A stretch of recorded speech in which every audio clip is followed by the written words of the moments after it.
What's up, Juventini? Welcome back to the AJ Sear channel dedicated to Juventus, and never a dull moment. It is done. Tudor is out. Juventus makes it official with the sacking of the manager, and the question now is, what's next? We have an interim named that will be on the bench for the Udinese match, but what's going to happen for the rest of the season? Well, we'll look at the options. We'll look at what's going down. We'll take a brief recap at that awful display yesterday against Lazio, and then we're going to get to all the goods. Myself, Berto, I got Mas, I got Paolo. Gentlemen, were you actually expecting that to go down this morning? Mas, how you doing this morning, and did you think you were going to hear that news? Oh, I'm great. Yeah, I really wish we had something to talk about today. That's my big thing. But did I expect it? Listen, at this point with this team, anything's possible. So did I expect it? No. But am I surprised? Not really. Not Yeah. really. Paolo, how you doing, brother? And did you expect this going down? Good morning. Good morning. I'm dressed for the funeral, and I didn't expect it this morning. I wasn't sure where this club was going to go and what they were going to do. Yeah. I gotta say, I didn't expect it.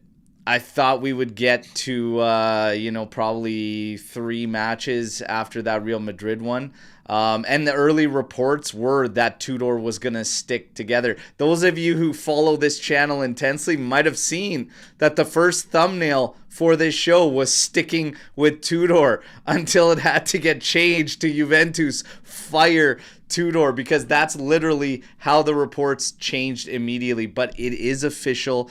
Juve has made the statement. They have put it out. We are going to get to all the goods right now. Reminder, everybody, get those likes up because we're going to give away a 3rd kit today on today's show. I promised you good vibes no matter what was happening in the news and after that game. And we also have one of our membership status holders, a legend status, will be getting our retro Juve kit giveaway today. So besides all the news, we're going to give away 2 kits today. But get those likes up. Let's go. Everybody in the chat, great to see you here. Forza Juve Eric, Second City Collective, Juve since 2011, Rick Owsey 77, ADP Ryan S. Vidad, Swarit, Justin, Wing of Winter. Great to see you all. Let's get to this thing.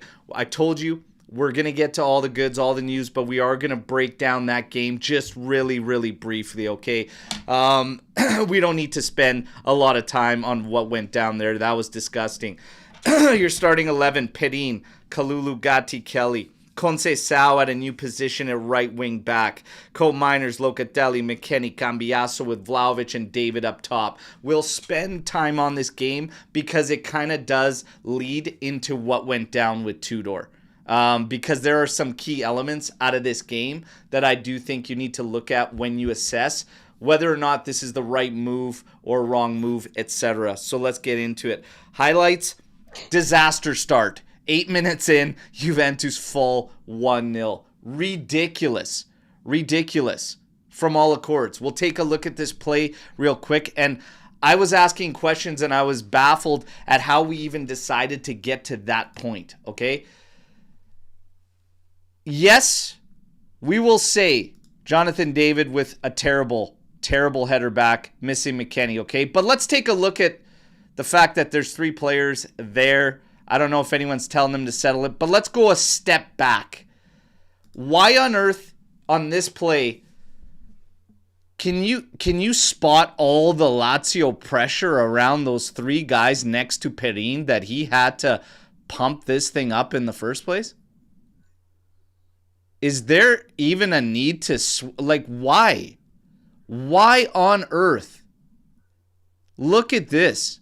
And I will just add this, because it gave me similar vibes to when Adzic was absolutely torched and flamed by everybody. And I gave sympathy there, as I do here for Dave. Look at all these guys in the box, all these black and white stripes. Perin decides I'm gonna go route 1, and he shanked it, by the way. Still got it to David. David makes the error. Again, just focus on where these guys are in the box. David heads it back. You see Kalulu has moved about 10 yards forward. I see the rest of the 18 behind Locatelli. Our other defender didn't want to get up there. He didn't want to step up there anywhere close. In the end, puts a lazy leg out. It ends up clipping his foot and going out there. Everybody's standing back. Stand back. We make a mistake. Sulk, piss, moan, stand back. Locatelli went in for a slide challenge. He couldn't block the shot. It's a damn shame, but it's pathetic all around, and it's more than Jonathan David, folks. That was a stupid, stupid bonehead play from Perin before it even gets to that. And then, again, like Adzic, 4 guys afterwards, nobody can help him out. Shame, shame, shame from all of them. Perin, David, and the rest of the bunch behind. Garbage, garbage stuff. You're down 1-0. That's all I got to say about that one, okay? Terrible. 31st minute. This is when you know you are shot. Scramble 31st minute in our own area, and we are lost. Brutal giveaway at the top to Guendouzi, and they're firing. We're blocking shots. We can't get the ball. It's a mess. It's an absolute mess. We looked in shambles at the back. Funny enough, after we survived that scramble, 2 minutes later, we get a fantastic chance. Holy smokes, Cope Miners broke the line for once. Finding Cambiasso, and Cambiasso puts a great feed up to David. Couldn't get it over Provedel. Stop there. We're still 1-0 down. We go into halftime. Yildiz in for Cambiasso. 4-4-2 setup. Coming in, West moves to left back. And Yildiz, kind of like a hybrid on the left outside, playing a little bit central. Maybe you could call it a 4-3-1-2 with West out at left back. Let's call it 4-3-1-2. 59th minute, Juve wins the ball high up the pitch. Chico's clipped. He stomped on it. VAR, where are you at? Where are you at, VAR? And if you remember this, the player himself goes like this after he does it. That's not an admission of guilt. I don't know what is, but VAR apparently wasn't working yesterday. That's what I would assume with what we saw. Terrible. But let's be honest, that would have been a Band-Aid on the match and the performance for Juve. Would have been a mask, but you would have liked to still have it. 66th minute, David in for Kostic, Thuram in for Cope Miners. You get another formation change. We're on our third setup, everybody. 74th minute, header from Thuram, easily parried by Provedel. 77th minute, Openda in for McKennie. Yet another setup change. Third in that half. We got nothing. 78th minute, we literally watched Isaacson run up the right side and almost cut in and almost score and bury on us. 93rd minute, Joao Mario sends in a cross for Thuram. Same thing, header there. Nothing doing. It ends there 1-0. You guys, we got to talk about just overall on this view because it is in the build-up to Tudor getting sacked. So at the end of this match, Paolo, where were you at? Everybody saw where I was at, smashing my head on a fucking panettone tin. But Paolo, where were you at? I have lots of notes, but basically, I was really embarrassed. I was really mad. Yeah. My son went, wow. So I think the effort was there. We just looked disorganized, confused, disjointed, messy. I'm not crazy about Perin doing the big fat salmon dive on the floor when the ball's going to the other side of his net. But it was terrible. It was a real mess.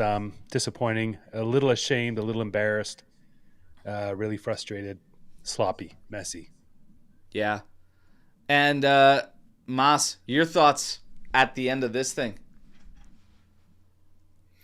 Yeah, I think Paulo nailed it because that's the exact word I used to myself this morning. It's embarrassing, and that's not a word I use very often when it comes to Juve. To be honest, it takes a lot. It's embarrassing. It's embarrassing. You took no continuity from the Madrid game last week, where we actually put in a decent showing. So we've shown the inability to carry momentum from one game to the other. And it's not even, I mean, what you're seeing right now with this team is just a lack of any cohesion and their lack of ideas, lack of everything, and it's just frustration on the field, and they can't generate anything. You look at David; that guy looks like he's playing with, a 200 pound weight on his back. Like he just looks like a shell of the player that we saw last year.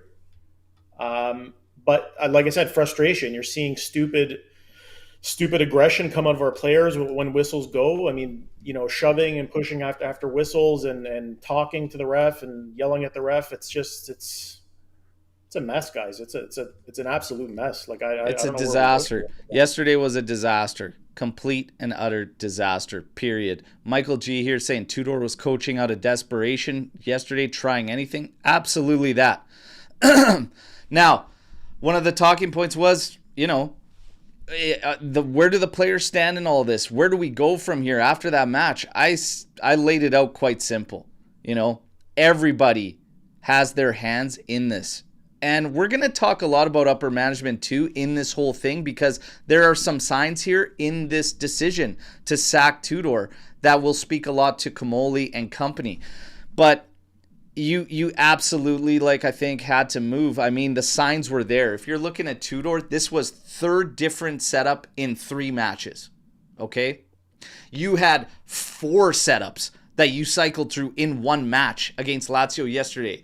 He is throwing everything there, hoping something sticks. The guy is out of ideas. Yeah. Period.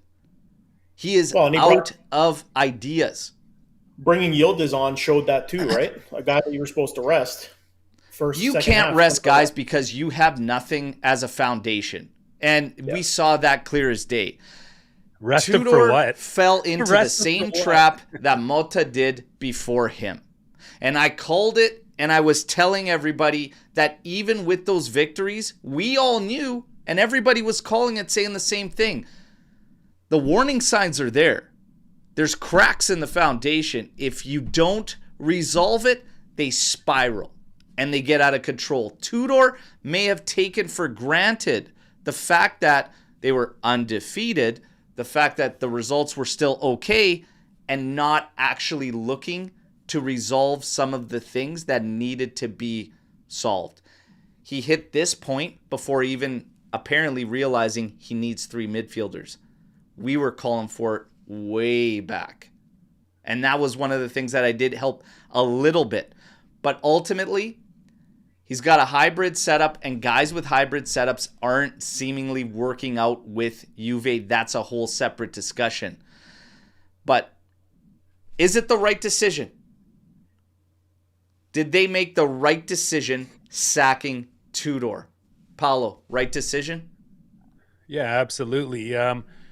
We knew at the end of last year that we were grateful for Tudor coming in, for salvaging the rest of the season, getting us a Champions League spot as his mission was. A character guy, a good guy, a Juventini, big heart, cares for the players, cares for the club. We're grateful for that. Whenever we lose a manager, it's not a great day. It means that we failed. It means that we failed to support him. He's failed to do his job. The players have failed him. The fans are suffering. I'm grateful that Tudor came in the middle of the night in his car driving to our club to do whatever he could. But the fact is, this year, we were sketchy in the beginning. Those comebacks were fun, but they were dangerous. Then we started to tie, and then we started to lose. Unfortunately, we were suspicious Tudor may not have everything we need, and the players may need more. And the transfer window and the players that we got, based on what we needed, weren't complete. It was a disaster waiting to happen. Unfortunately, Tudor wasn't able to do anything about it, and he's gone. It's a sad day, but at the same time, it was necessary. Questions have to be asked of the players. They have to look at themselves and figure out what they can do. And management, once again, as always, absent parents on vacation. Something happens. They get called home. The place is a mess, and they're firing people. So, yeah. But unfortunately, Tudor had to go. I think there was nothing left he could do, and that's unfortunate. Mas, right decision? Yeah, it would be a little hypocritical of me to say it wasn't the right decision because I was the same person that said we waited too long to sack Mota last season. Um, so it sucks that it happened, but let's be honest, guys. We all saw the writing on the wall for this, um, and this is where my frustration lies. Where you'll have fans back a manager when they say, oh, we're only 2 points out of the top, or we're close. But we all saw it, guys. That we saw the cracks, like you said, Berto, like start to form early on, and then they just kept on going and going and building, and they weren't corrected, right? And now we're at where we're at. So, um, again, it's embarrassing that we have to let go another coach. We're a laughing stock in world football right now, but the decision had to be made because the best word to describe this right now is spiraling. We are literally spiraling out of control. So somebody else has got to come in and try to fix whatever this is. For me, it's it's the right call, but it's only one call. It's the right call, right decision, because you have to, above all, establish some type of standards. That's the issue I had going back with Malta, to speak to Mas's point about waiting too long. Winless in 8, terrible drought, worst since 2009. 3 consecutive defeats. That Lazio side yesterday, that's terrible. That's a terrible Lazio side. One of the worst in years to lose to, and to do so in such embarrassing fashion. You watched a match where your coach, again, rotated and flipped through how many setups? He is lost. It is not translating. It has to stop. It had to stop. It had to end there. Think about this. In a match where you didn't actually concede a big chance, Lazio still looked like they could have scored 3 or 4 on us. And we didn't concede a big chance. That's crazy. That's crazy levels of how disjointed and broken the play is. He could never achieve balance, and it was one of the biggest things he spoke about himself, Tudor. Also, the writing has been on the wall, and I think you could tell in his pressers for about a week and a half now. Because he has been saying things that should never be spoken of by any manager of Juventus. So the writing was on the wall. It needed to just be cut and done, and I agree with it. I will say this, nothing that's happened changes my thoughts on Tudor as a man, as the player that he was for Juventus, and I still hold him with the utmost respect. I love the man, okay? It didn't work out as coach, but I still thank him for coming in and stepping in for the period that he did. And he was big for us when we needed him last season. This was the right decision. It shouldn't end there. And that's why I say it's only one call. These players need to be read the riot act. Period. Now's the perfect opportunity. You have Brambilla that's going to come in from next gen. He's going to be stepping in behind the bench for the match against Udinese. This is where the players get read the riot act. And I said it yesterday, I'm so fed up, I'm so pissed off by the bullshit. I said it would be so typical of Juve to come out with a content creators lab video asking these guys what they're going to be for Halloween, these players and whatnot. Leave these fucking players alone. No more fucking creator content video bullshit. Focus on your goddamn job, because a guy just lost his and your hands have blood on him because of it too. Unacceptable levels from a lot of these guys. It needs to be straight business. And you're laughing, Mas, but I'm serious. I could picture them being so tone deaf that they put out a video like that. You know it's true too. Like they could. That's why I'm laughing, because 100% it could happen. Yeah. It's just enough. Focus on your jobs, but they need the riot act read to them like stat. And if guys need to sit, and you need to, maybe this is another thing where we might have to talk about, you might have to take more lumps. You might have to take more lumps before the slate is clean and you get moving. let's look at this from a managerial standpoint. A lot of us didn't see this coming, didn't expect it. Why? Because of management's behavior previously. Waiting. Some say that's what you need, calm heads, whatever. We were talking about this with Mota, and we're like, no, the carousel. You got to stop the carousel. You need stability, need continuity. A lot of mixed feelings there, but from a managerial standpoint. And by the way, you have to go back to like 1950s, I believe, for the last time Juventus sacked a coach in October. I'm pretty sure it's in the 50s. I could be mistaken. I don't think it was 70s. I think it was 50s.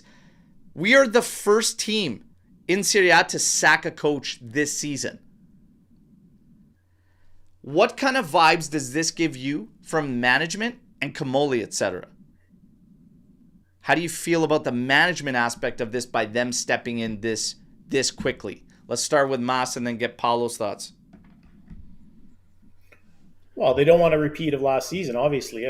I guess are they learning their lesson? I don't know. But it speaks to management that, like the players, are scared and are out of options and don't know what to do. I don't know. Where's Elkan in all this? I mean, at least when Juve used to put up stinkers, and Yeli would be the first one at the microphone in front of a camera showing his face. Elkan, I don't know where he is right now, but he's just pulling triggers behind the scenes, and others are suffering the consequences, unfortunately. But listen, I don't know. I'm having a very hard time this morning just trying to put this stuff all together because I think the word you used was shambles the other day, Berto, and it's shambles. It's yeah. I don't know. Paulo, what kind of vibes do you get from the management on them actually pulling the trigger and making this decision today? They've always felt like absent parents. Comolli seems to be the new guy with the keys to the castle. It's an easy decision, I guess, because they could say he was always just temporary. He was a placeholder. He was cheap. He was available. Everybody else said no.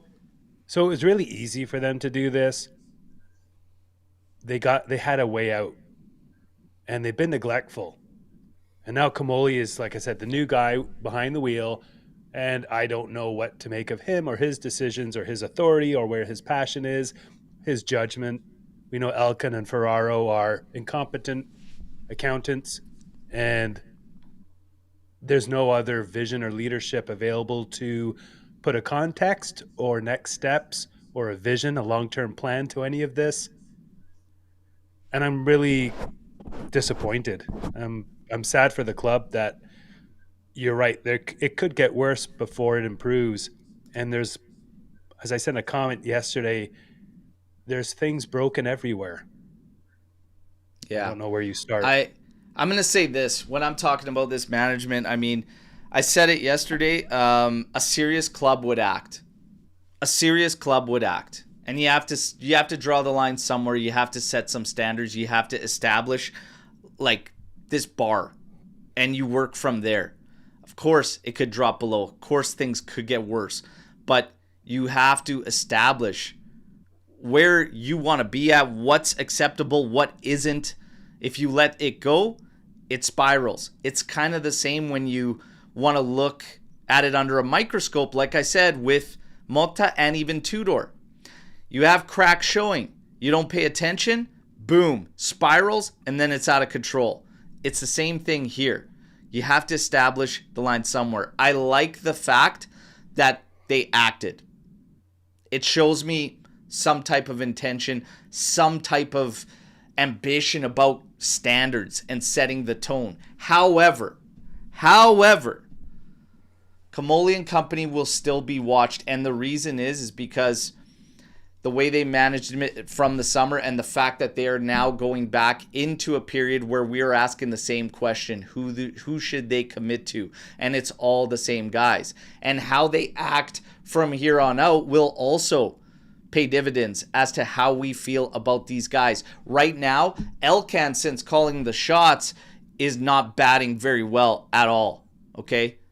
And his average is well below 300, which is considered good in the world of ball. And by the way, go Jays, go. Nice hat there, Paulo. But he's not bad and solid by any means, okay? 3 coaches, 2 seasons. That's just with an interim now. You're going to have another one probably hired, which we'll get to, because the reports now are stating, well, depends who you listen to. DiMarzio says Spalletti is number 1 in Juve's mind. The others claim that it's between Spalletti and Palladino. Others are still throwing out names like Terzic, like Mancini. We put a poll question out there, all right, on Twitter, and I'll just tell you right now where it's at. 40 out of Palladino, Spalletti, Mancini, and Terzic. Who would you choose to be the next bench boss at Juve? Everybody in the chat, weigh in. Here's your percentages. 41% for the leader, 30% second, 18% third, 11% fourth. Your leader at 41%? Who do you think leads it, Paulo? I don't know who I think leads it, but I would like Palladino out of any of them. Mas, who do you think is leading at 41%? Probably Palladino, I think. At 41%, it's Palladino. Spalletti in at 30%, Mancini 18%, Terzic at 11%. Well, the only reason Palladino's leading there is the fact that he'd be the most interim out of the 4 options. So everybody sees, and he has an upside. He has an upside. Well, We've seen Spalletti and Mancini, and there's not. I don't know where. Well, Spalletti and Mancini, you're going to probably have to give them some term, right? Like, would they even be willing to come in? Who would your choice be and why? Who would your choice be and why now in the follow-up to Tudor's sacking?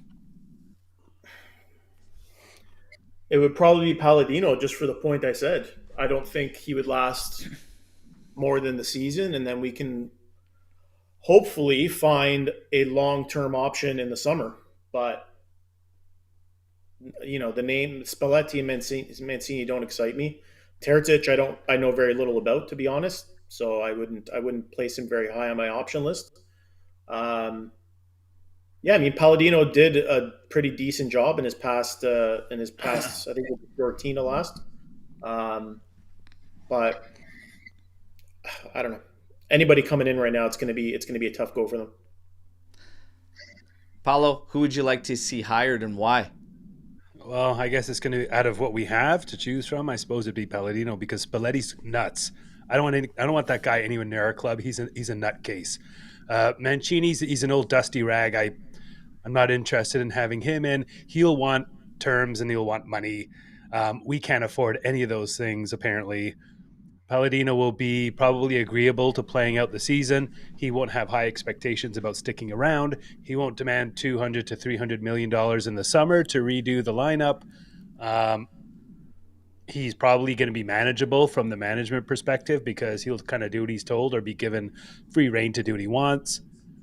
There aren't any other options, and I'm hoping after the World Cup there's some other managers available to have a look at somebody potentially closer to what we need.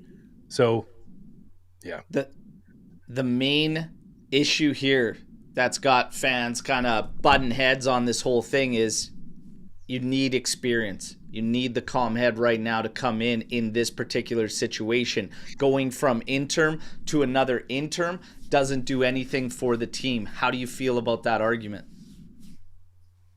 I think it's true. I think it's a fair point. The problem is if you're going to go and get experience, you want them around for 2 or 3 years, and you want to put a couple of $100 million a summer to their vision.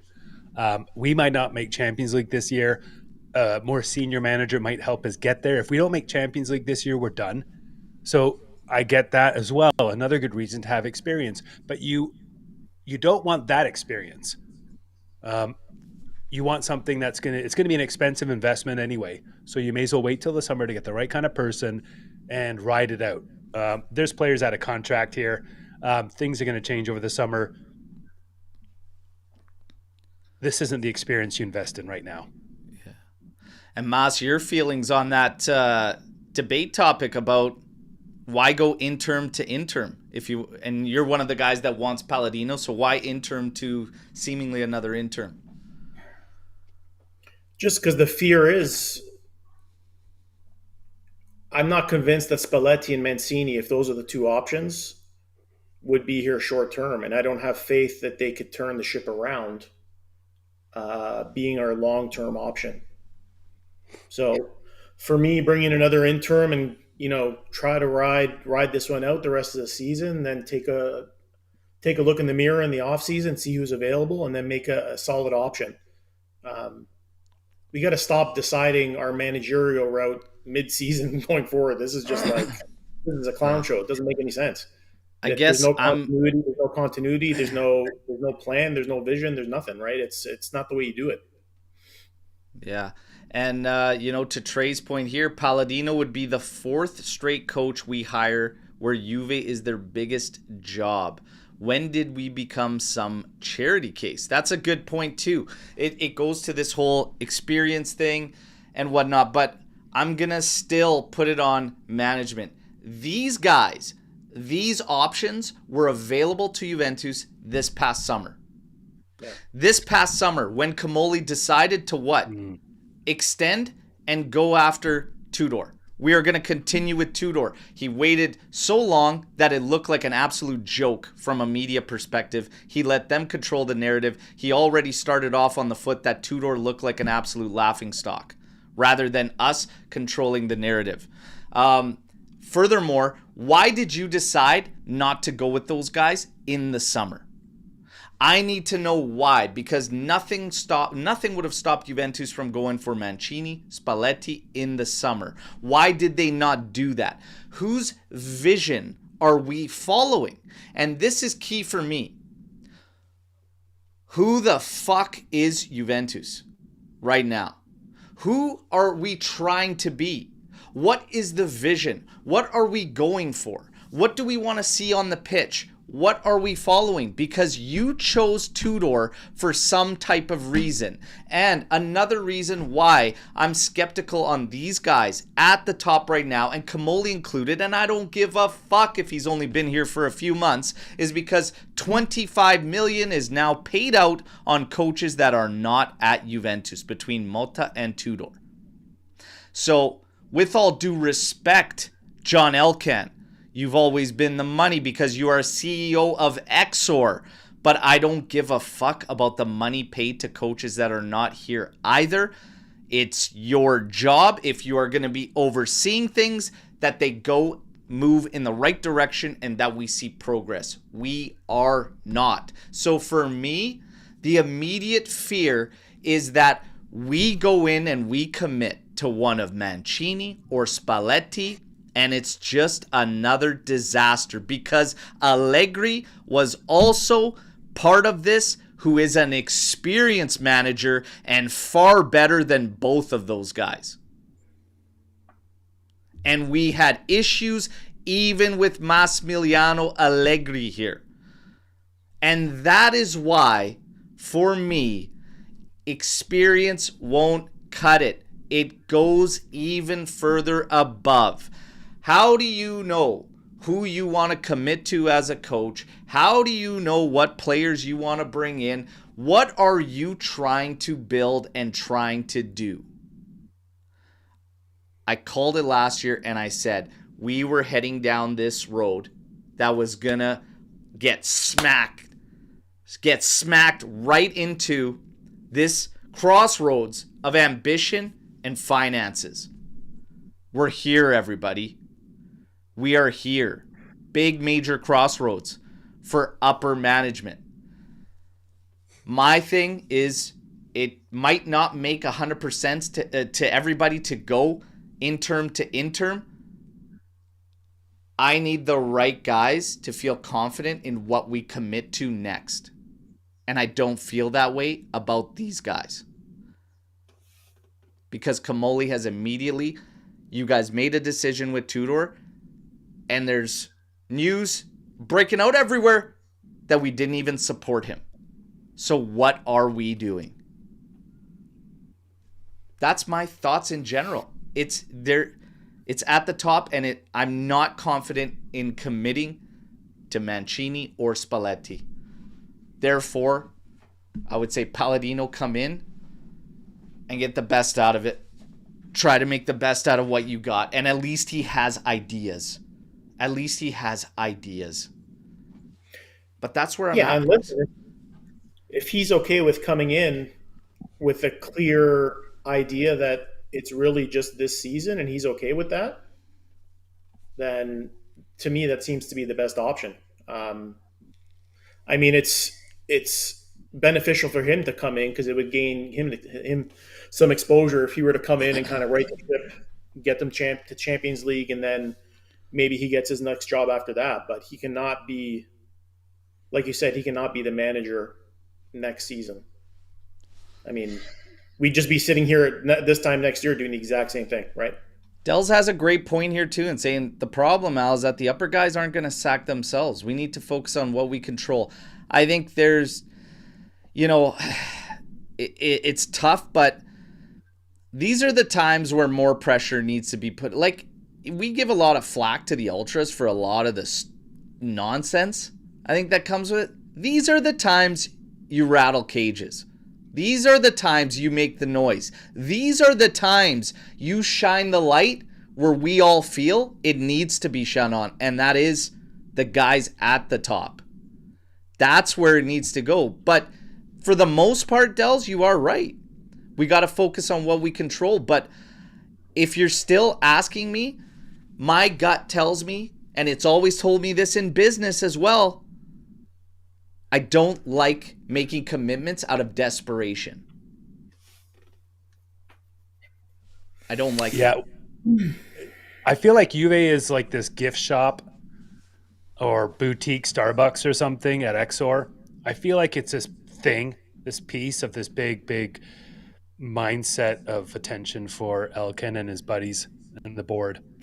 And it's almost like they would take whomever, like a Spalletti or a Mancini or whoever, and say, oh, you've got experience. Okay, yeah, the gift shop's over there. It's not doing well. We just fired the manager. Here's the keys. Good luck. We'll see you in a couple of months. You know, I feel like they don't really care, and they're not really invested, and they don't take it personally. And it'd be nice if Elkan said, you know what, I can't give this team the attention it deserves and the attention we've given it as a family for centuries. So I'm going to bring back, or I'm going to introduce so-and-so to help support me. And if it's like an Agnelli, which would be my wish, the first thing he would do as a consultant or as a leader of a vision or whatnot, but not in charge per se, he would say to Comolli, get in my office right now and let's figure out what the fuck's going on here, buddy. And let's get a list of the things we're going to do right now. And I think that's what really has to happen, is something from the top where Elkan says, you know what, I've got people coming in now because we can't neglect this jewel anymore. But it's a Starbucks to him, and I don't think he gives a shit. That's what the vibes are like, and that's why when we have this discussion about potential new ownership or selling, and everybody's hung on to this, this thing about the family, Agnelli family and ownership of, it has not felt like that for quite some time. The connection is gone. One of the main things about that and what we loved about it, those guys were present. Those guys gave a shit. They took it personally. They took it personally, and it trickled down into the dressing room, into the players, because those guys were constantly on the players. Go back to any interview you want to talk about. You want to talk about guys from Del Piero to even guys like Delivio, guys like Pesotto. Constant phone calls. How are you doing? Big game coming up in a couple days. You ready to go? Like, is everything good? What can I do for you? Like, they were like, it was insane. You get a call, like, first thing you wake up. They were at their house. They would eat dinner together. Did you have a good sleep? You have a good sleep. You're getting good rest. Like, is there anything we could do? Like, that level is gone. Yeah. That's why yesterday in my immediate match reaction, I was like, Who's going to do it? Who's going to pull these strings? Who's going to call these shots? Nobody's there. Well, Comolli apparently called the shot today. Let's see, because I'm still skeptical of this guy, but this might be one of the signs. Now, we got to get to players, though, because the players are not clean in all of this, right? Man, if you're a coach coming into this now, first of all, if it's Spalletti, Locatelli sold in January, so we know that's coming. Get ready for that one.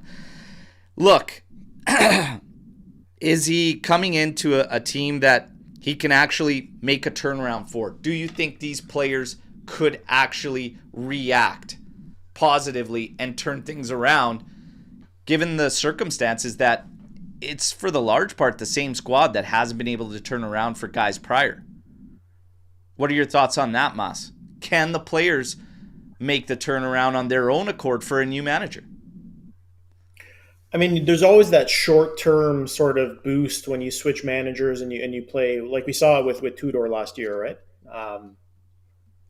But at some point, that kind of wears thin, and you got to rely on tactics. You got to rely on your players and your managerial skills. So we've said it. This roster is good enough to finish top 4. I really want to believe that. I think we all want to believe that. But is that the case? So far, it's proven to not be the case. But I don't know. I don't know much about Palladino, if he's the guy. I don't know what formation he plays. I don't know if he's a player's coach or a hard ass. I don't really know much about him, but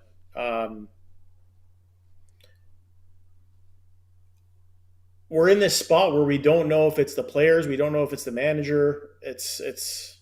I think it's everybody. I think we do know. Right? I think we've seen that it's everyone. So what makes us think that an interim's going to come in and kind of solve the problem, right? Well, that's just it. I mean, for me, it starts in your house. It starts at home base. These guys need to actually start feeling what the players of old felt around Juve, because speaking about what it means to wear the shirt and represent Juve, that's only half the battle. You have to live it. You have to back up those words day by day. From a management level, this is the first time by sacking Tudor we've actually lived up to that in quite some time, I'll be quite honest. Because with each time that we just let shit slide and slide and slide and slide, how many negative records have we broken over the past 5 years? A lot, right? Yep. As that passes and accumulates and builds up and builds up and builds up and builds up, you let it slide and slide and slide. This is the first time we've actually walked the walk on the words. And the words can start to hold some weight. These guys need to live it. These players that are on this Juve team right now haven't actually fucking felt it. They've talked about it and they talk about it, but they don't actually know about it. Because nobody is living up to it from the club side of things. And the culture is not there. They need to breed it into these guys. They need to let them feel it.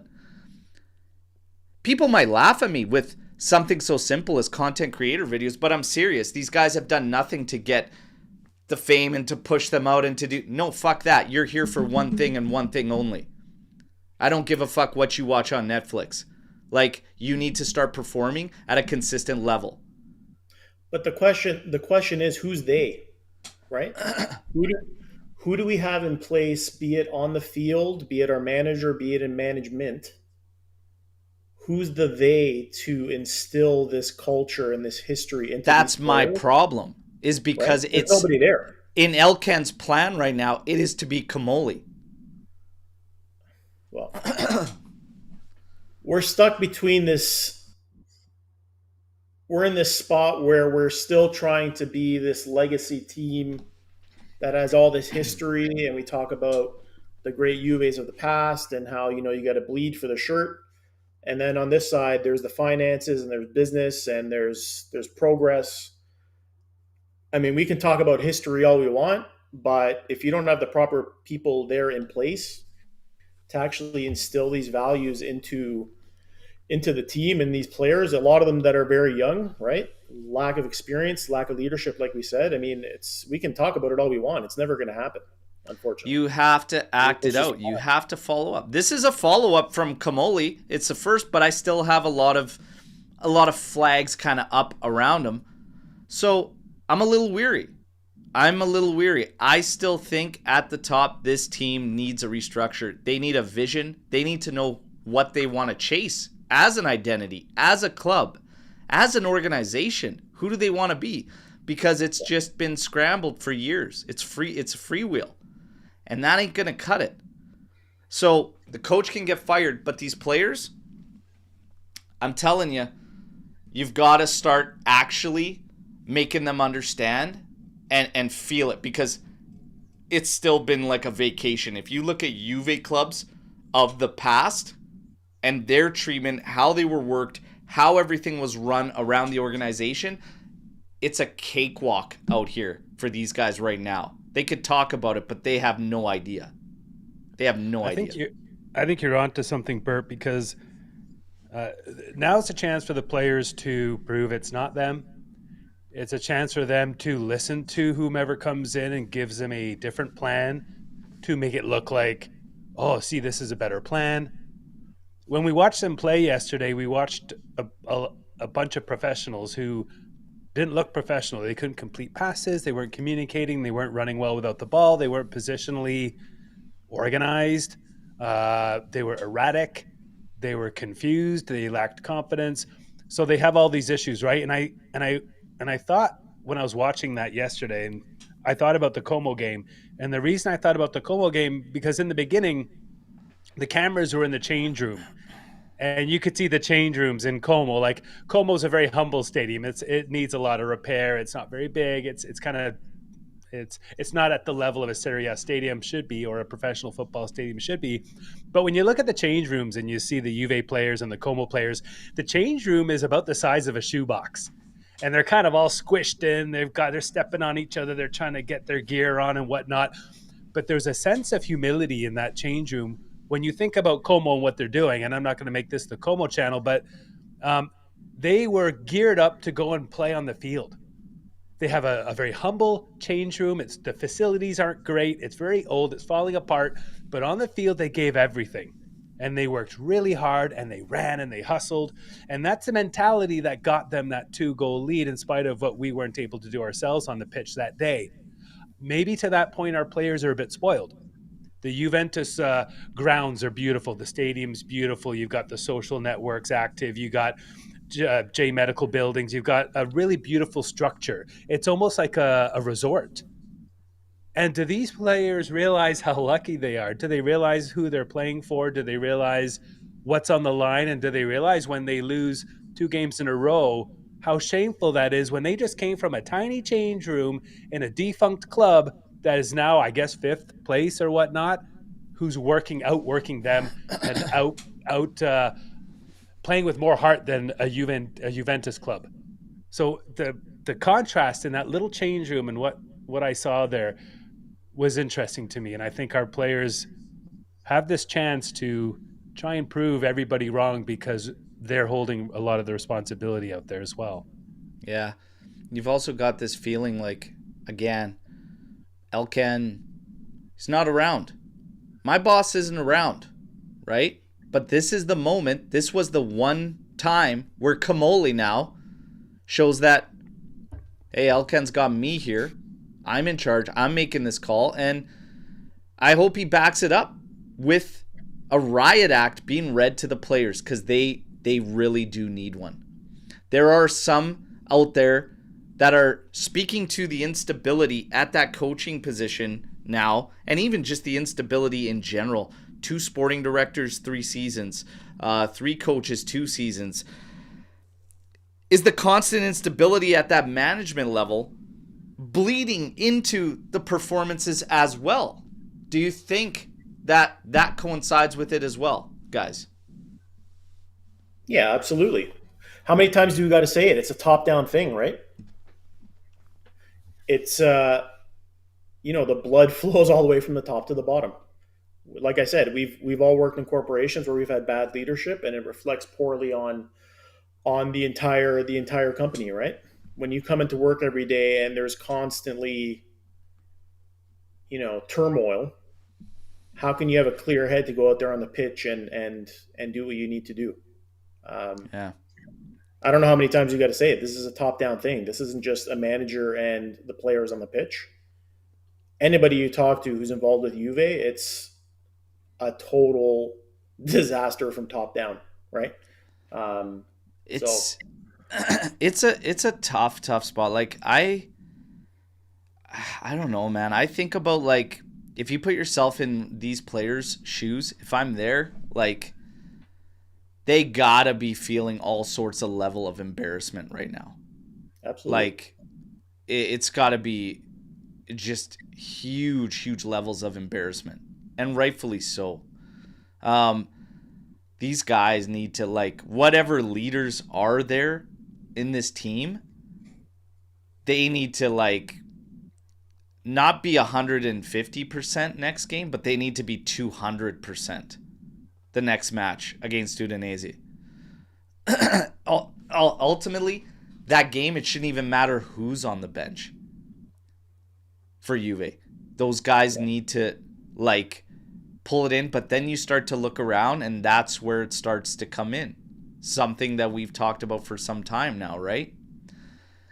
And when your team lacks this many leaders, again, a lot of people put that on players. Players, we don't have leaders. But that's part of squad building as well. That just shows you we've been run focusing on finances for quite some time. If you want to talk about some of the players that were sold, a lot of them were young guys too. That's not leadership. Like, they're not leaders. Good young players, but that wouldn't have fixed your lack of leadership. And you need leadership. You absolutely need it. Well, the first leader is the coach. The guys need a plan. We've heard these players aren't good enough for Juve. They're not Juve standard. Yeah, that's true in a lot of ways when you go up and down that roster. These players have no grinta. They don't care. I don't know about that, because I think what we've seen, or what I've seen from watching them, is they're working hard, but it's not working. I think they are trying desperately to be better, and it's almost like the boss showed up. The big boss shows up at the office. All of a sudden, people are cleaning their desk and getting their feet off the desk and straightening up. And, it's like they're in a panic trying to react and improve. But they don't have, they're not organized out there. And Serie A has a lot of shit players in it. And I don't think that's an excuse. The roster is not an excuse to not compete and to not score and to not have a better defensive record so far. So I think the players need the plan, and they need the leadership from above and from the coach in particular in this case to execute the plan properly. So I think you can get something out of this group. It's got to change, but the coach hopefully can allow these players to do something with themselves. The coach's words only run, so far. At some point, a coach's words fade. It has to be carried out, and you have to have guys on the pitch that are holding each other accountable. I'm not so sure I see that. I'll be quite honest. Even of the guys that we call leaders, I'm not so sure I see it. I think it's way too soft. I think it's like a perfect representation of how I honestly feel about today's day and age versus the good old days, as we like to call them, where it just feels soft. And I think that's why you have a soft team. We were soft as fuck yesterday. yeah. We've been soft as fuck for years. The only It's like a pushback, representation of today's day and age watching this. It's sad because we have never been that side. We are hard-nosed. We are rugged. We put the work in. We will sweat. We will bleed. We will die out there. That's all gone. I need to see leaders holding each other accountable. I need to see leaders calling out bullshit on the pitch. But sadly, I see the guys that are leaders also doing the same shit. And it's just, and then nobody's holding each other accountable. Watching the past few games, if I came into this team, I would have them making fucking 6 feet passes, crisp and hard until their legs fucking fell off. Because I'm tired of guys having to wait for a pass to get over them fucking 10 seconds long. The play's dead. Like, it starts with simple shit like that. You play this game. You train every fucking day. You take a corner kick and you can't get it over the first fucking defender. That shit is worse than Sunday League. My Sunday League team has called people off set pieces when you can't do that.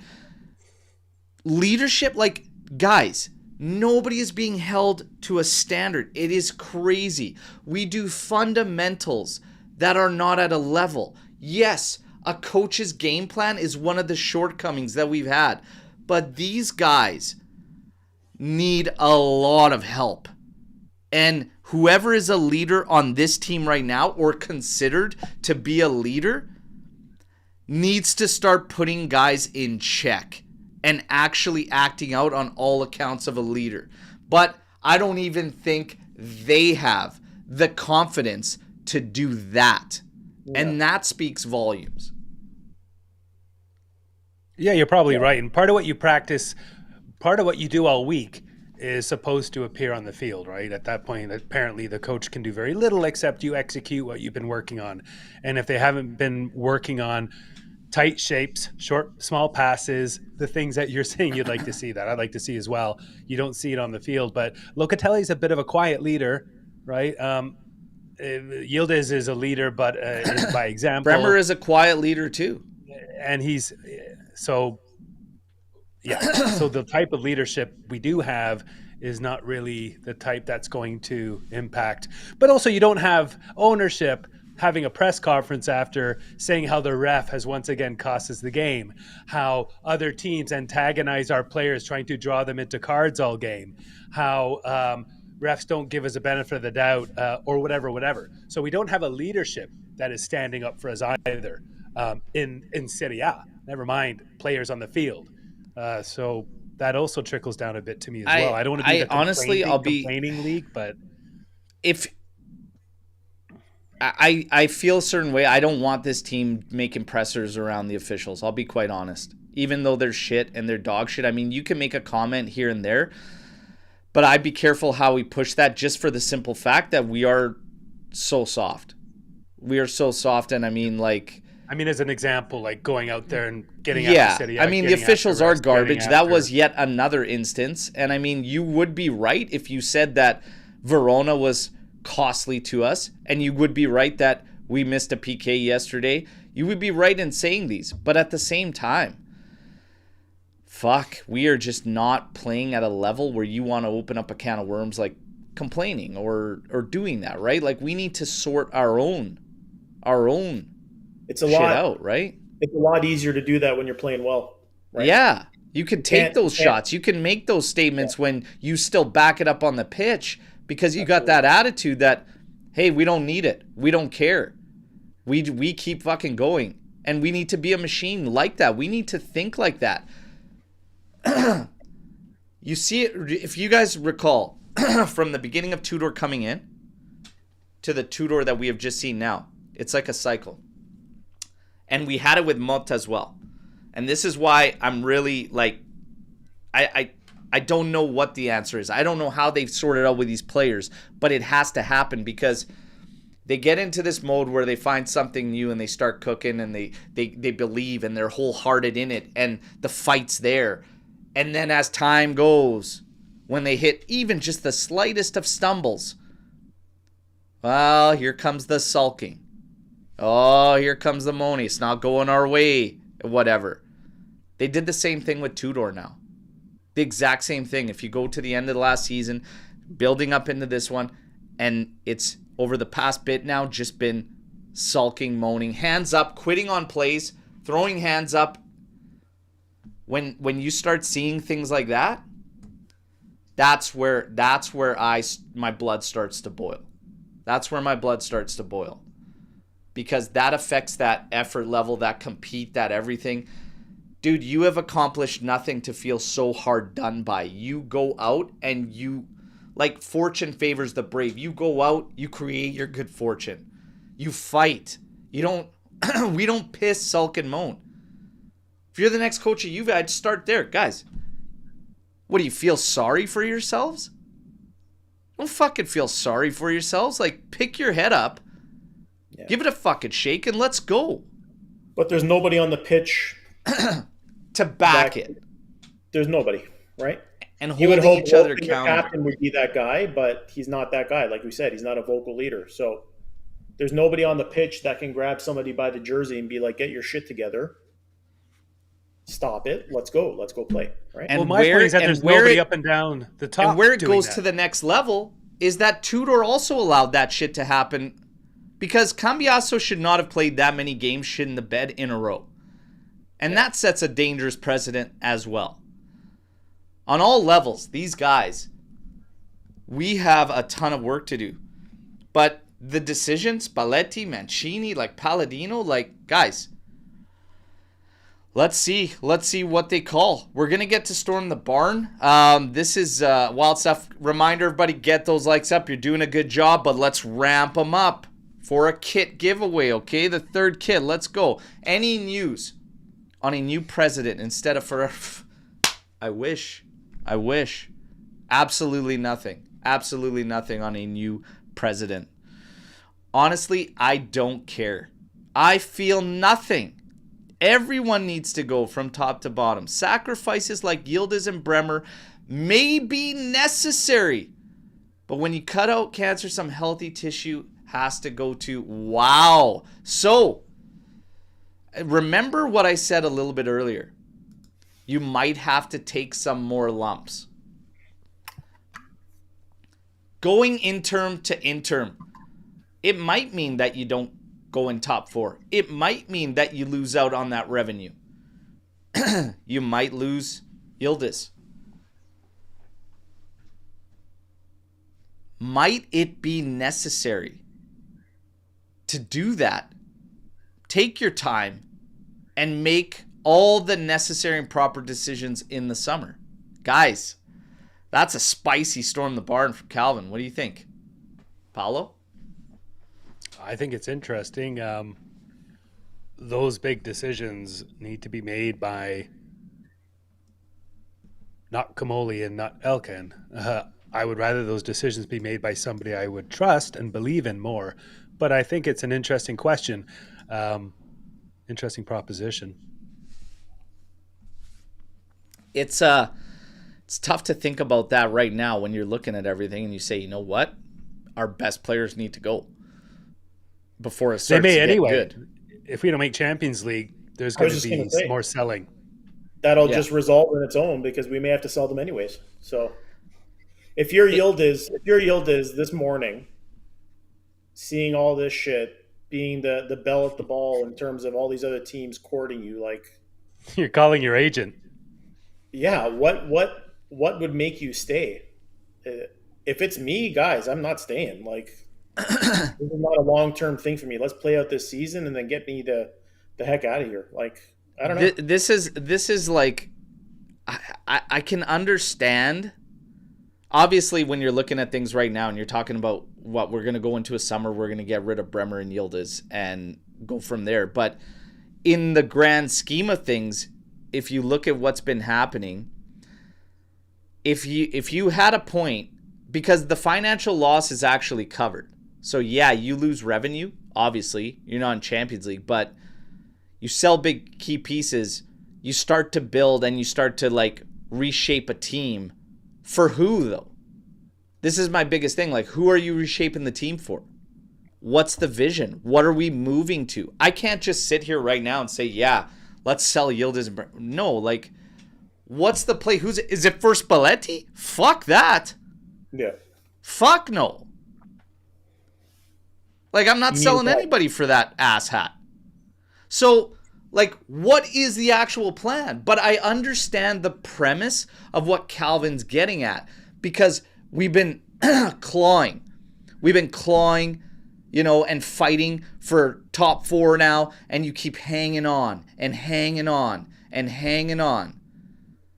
Do you take in a big influx of money, commit to some type of identity that you want to go for, and actually chase it? Clean slate. I understand the premise. I'm just not sold on the guys making the decisions and what the options are at this point. That's all I could say to that. But that's a spicy one. Spalletti or Palladino? Palladino for me. Because I'm not going to commit to anybody right now until I'm convinced that the guys doing it know what the fuck they're doing.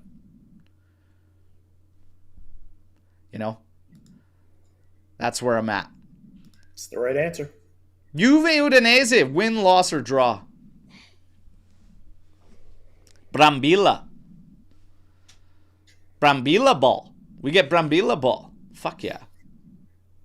Can anybody confidently say win there? Let's be honest. Who the heck knows? I thought we were going to win 3 in a row, and that was going to start yesterday. And it was a disaster, so I really don't know. I have no idea. I would expect some, like we said before, the Ultras, if there's a time to shine a light somewhere, now's the time. I'm gonna say we win. I'll say we win that game against Udinese. I might get a day, but my vote for the next coach goes to Mancini, purely because of his track record of saving sinking ships. Thoughts? Should I put away the whole feelings and vibes around 2006 and how he testified against Juventus? Called us all cheaters. You do not. Should I put that aside? No. I don't want Mancini. I mean, he saved a sinking ship and then just created it all over again with the Azzurri. That was his last gig. And then the one after that was a horror show in a league that is not hard to succeed in. No. It's a no, man. It's a no. Because the majority of my thoughts are that the saving of this sinking ship isn't at a coaching level. The saving of the sinking ship needs to be higher. So no. It's no to Mancini for me. Guys, anything to add? He's past his best, to be honest. I don't know. It feels Talking like about Skanga or Mancini? No, Skanga's my boy. I got no problems with I that. see a Skanga in there. No Jays games for Skanga anymore. We know that. It is the lowest point of the... Is this the lowest point of the banter era? These few games where we could not win. Is this the lowest point? I mean, fuck, I'd like to hope so. Like to hope so. That, turnaround could come and that we can make it happen. But buckle up is all I have to say. From a historical level, we're setting some new precedents. I'll say that. So, for example, we haven't scored in 4 games. The last time we did that in all competitions was 91, I think. So every game we go forward, something comes up, a stat like that comes up, which kind of blows you away. So, and Ori kind of sums up the coaching options now. A guy who testified against us, or a dude with a Napoli tattoo on his forearm. Fucker. And then to Skanga, are there no other coaches in the world? Oh my goodness. So yes, it could get worse. It could get worse. It could get worse. It could get worse. Chris, what if Palladino comes in and gets us a top 3 at the end of the season and cup final? Would we keep him at the end of the season or still go for someone else? That's where you have to really, again, what is the game plan? What are we trying to do? It has to make sense from all levels. Like, you can't have a coach come in, try and pigeonhole a roster into his ideas. You can't have a coach that's like not flexible to trying to find what the best out of these, what the group is. You can't have an upper management that doesn't have a vision, doesn't have a plan, or doesn't agree with what the coach's vision is and their ideas. Like, it all has to mesh. We haven't been able to come anywhere near finding that kind of harmony since Allegri's first tenure, you guys. I'll take you back. I'll take you back to what I said, my specific words on a podcast for this channel. The second that Agnelli vetoed and stepped in, okay, the second that there was this disruption at the top there, where you had Paratici and Agnelli, and Nedved pushing for Max out, and Agnelli was like, no. The second you have that break, okay, that's where the trouble starts. They need to come to the decision. They came to a decision. It was, we are going to sack Max. When they immediately removed Sarri, who, by the way, was Plan C. Plan C. The second after that next season ends, still with the Scudetto, that they say, no, Agnelli's like, Sarri's got to go. He's not my guy. He's not Juve, whatever. Nedved and Paratici should have been gone at that moment. It's done. It's broken. You guys, your harmony, everything, it's out. It doesn't align. He chose Pirlo, which was also a mistake, might I add. No discredit to him. He won 2 trophies, etc. You should never have your first actual gig at Juve. That's insane. That's insanity.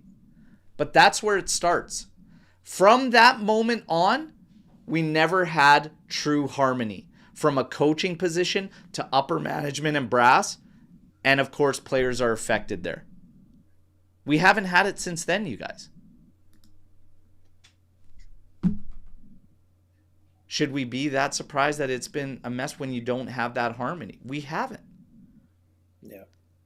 Now, over the past couple of years, you're getting guys bitching about windows because moves aren't happening the way they want them. Do you know how insane that is to think about the money that we shelled out for Thiago Motta? And he says, this is not what I wanted? What?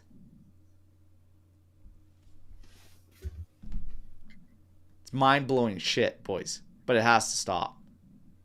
Has to stop. Does Conte make it through this season with Napoli? I say no.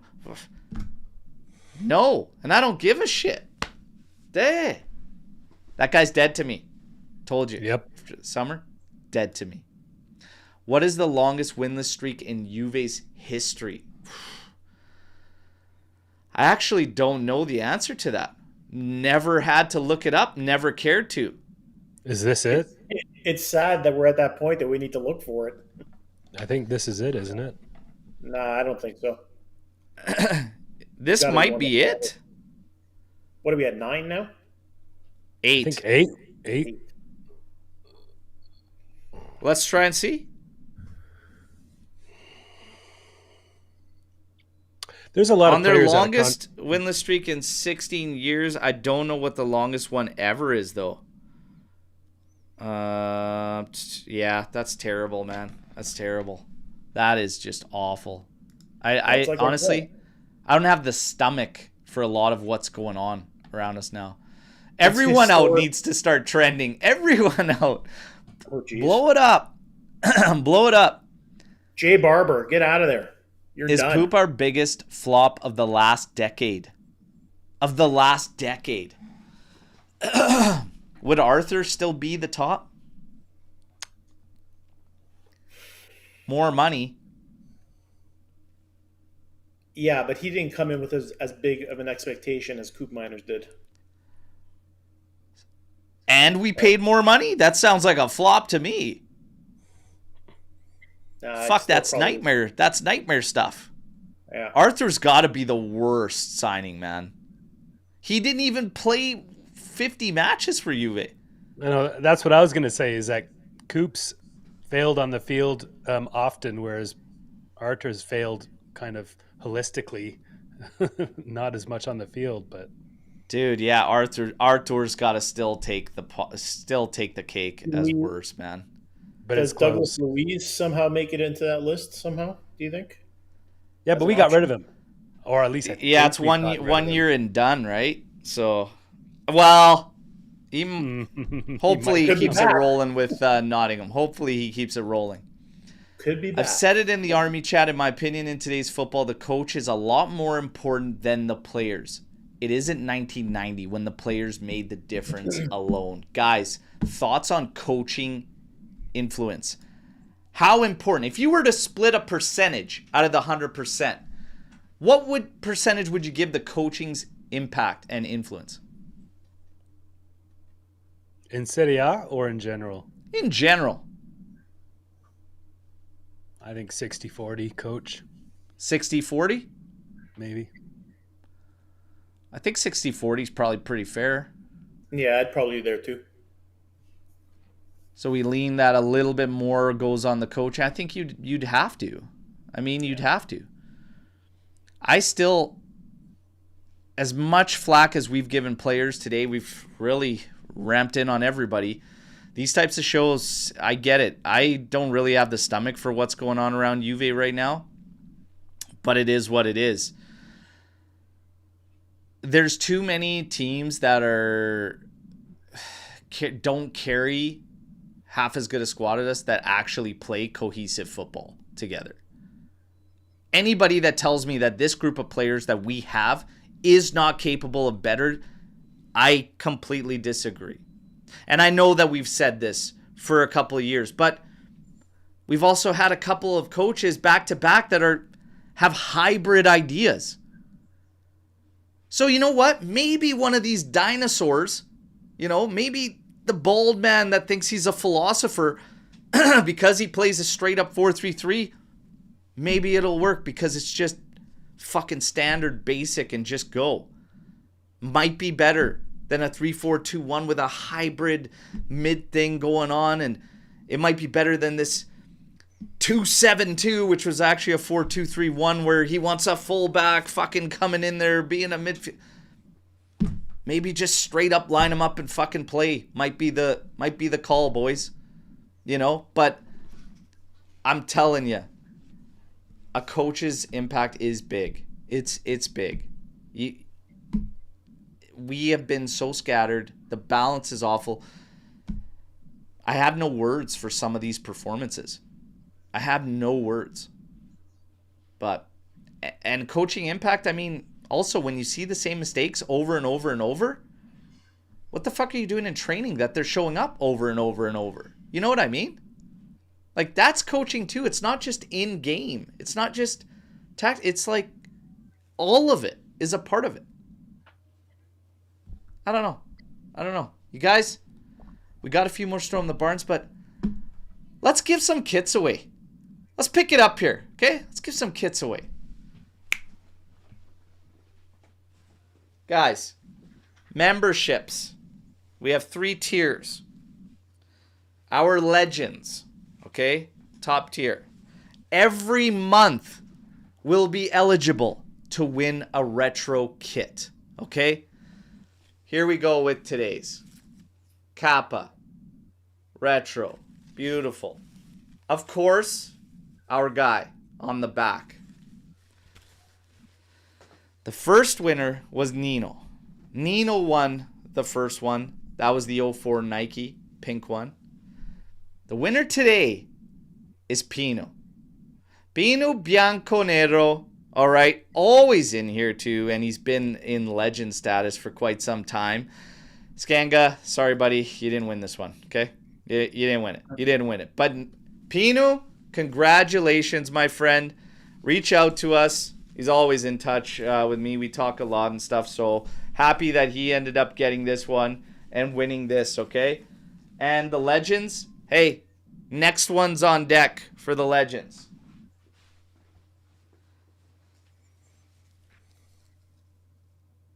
Oof. That's nice. There you go. That's the next one on deck for the legends. Now, there you go, Pino. Great seeing you, brother. Okay, congrats. We'll get that sent out to you. Now, for all of you in the Army, we got a third kit to give away. The brand new one, third kit. We will have direct shipped to you, okay? All you have to do, and I got it wrong earlier, but the mood right now, Tudor sacking, tell me the exact year Juve sacked their coach in October. First one to nail the exact year they did that in. And my goodness, I tell you. Holy shit, Chris, you're on it. 69.70. Boom. Chris, we got a winner. We got a winner. Oh, and Lauda84 in there with 69 as well. Geo 69. Oh, man. Chris was money on the spot there. We got 2 kits given away there, you guys. There you go. But hey, don't worry. Got another kit coming up, okay? Even for all the subscribers and everything. So we got a Legends one coming up, and then we got another Yildiz. This time we got the Yildiz home kit. Another Yildiz home kit being given away, okay? So at least we get some positive vibes here out of this one. Guys, I don't know what the hell Juve's going to do, how they're going to act, but my goodness, we got to sort it out. We got to sort it out. How about grabbing Italiano from Bologna? How about him? Guys? Not long term for me. No? I do like Italiano, but Sev right now is happy. He wanted Italiano. He wants Italiano badly. I don't know. Paolo, what do you think? Italiano? I need a guy with pedigree, man. I need a guy with pedigree, a name guy. I'm done with all these interims and maybes, and that's it. How many times? So if Italiano comes for you, it's the same as Palladino, like just for the interim, like you would just do it as an interim thing. But Italiano would have to be in the summer. Yeah. No. Aldo's got Mota Bologna PTSD there with that move. That's funny. I'm kind of, again, and yeah, Mas pretty much saying let's hire Triple H. He's got pedigree. What a sick finisher the pedigree is, by the way. Just fucking double, boom, let's go, guys. Get on AI. I tell you, man. We don't know what the plan is. We don't know what the call is from the top. We don't know what Juve's trying to build, what they're trying to do, right? There's still a little roster cleanup that still needs to happen too. So has Juve just been buying their time this whole while until things get cleaned up where they can actually move properly? Management was talking a while ago about, hey, we are going to be getting back to building, and getting star players and stuff like that. But it might just all be lines, Talk is cheap. Talk is cheap. I think we thought about that. Was this going to be a sacrificial year of some kind? A lot after the World Cup, coaches will be available or more accessible. We have a lot of players out of contract this summer. There'll be money freed up. If we make Champions League or Europa League, there will be some cash coming in still. So next year could be the beginning of a new plan. Scanavino's gone in November, right? So there's a chance that Ferraro and Elkan could do some switching and maneuvering in the summer when everybody's paying attention to the World Cup. There'll be a lot of player activity after a World Cup when people shine and teams start going for new players, seeing fresh faces, etc. So a lot can happen this summer. Long term, I think Juve has this incredible window this summer to really change things up, and that includes maybe an Ancelotti or whoever, like something else happening. This short term is going to be a real curious test for me because there's a lot at stake, but there's also a window to ride it out and reset.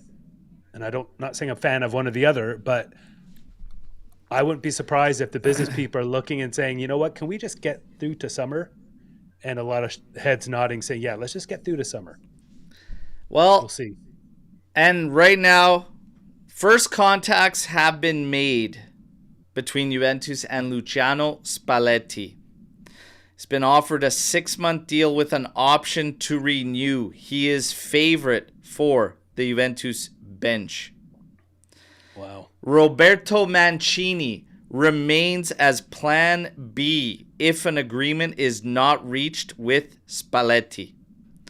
So it appears that they are going with that. But Di Marzio is claiming that also Palladino is just simply in the background. 2-year proposal to Spalletti is reported by Michele De Blasis, but Di Marzio was the one earlier claiming that first contacts have been made. Bedula is the one that said 6-month deal with an option to renew. Guys, buckle up, strap on those seatbelts. You're in for a wild ride. Spalletti might be coming in. Mancini might be coming in. That's ridiculous.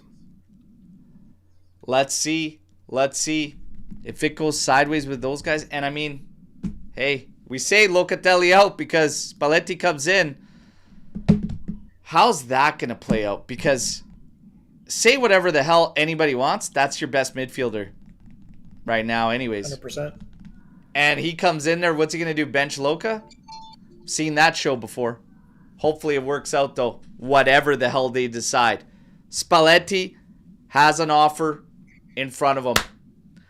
Let's see. You guys, obviously, I'll be with you every step of the way. We've got a midweek matchup. We're going to do pregame. There will not be a watch-along this midweek game. I don't even know if I should say unfortunately anymore with how they've been going. So there won't be a watch-along for this one. We will do pregame and we will do postgame, and I'll keep you in the loop on the news. Mas, Paulo, very, very difficult shows to run. Like I said, these ones are hard to stomach with all this going on and whatnot, but always a pleasure no matter what. Thank you guys, and thank you to the AJC Army. Congrats to Pinu and Chris winning kits, and the next kits are already set up for the next giveaways. Thank you as always for your continued support. Get those likes up, share. Feel free to clip whatever you want. Send it out. We appreciate all the support. Until next time, no matter what, fino alla fine, forza Juventus. Ciao tutti.